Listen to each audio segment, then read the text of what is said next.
The Smart Little Bird, Level 4.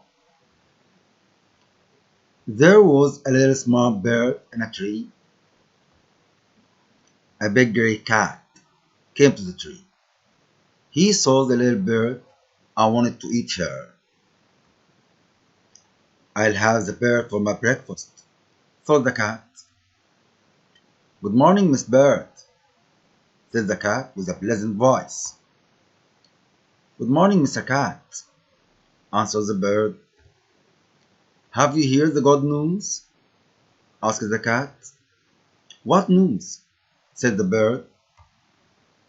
The cat answered with a smile. "Very good news, my little bird. All animals are good friends now. We are friends. All cats, dogs, and birds come to me. I want to speak to you, my friend." But the little bird was very smart. She said, "Of course you're my friend, but I see a lot of dogs from my tree, and they are on their way to this tree." "Oh, dogs, I must go home," exclaimed the cat. "But why are you leaving, my dear friend?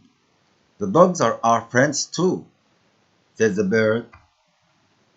"I think they haven't heard the news," answered the cat and ran home.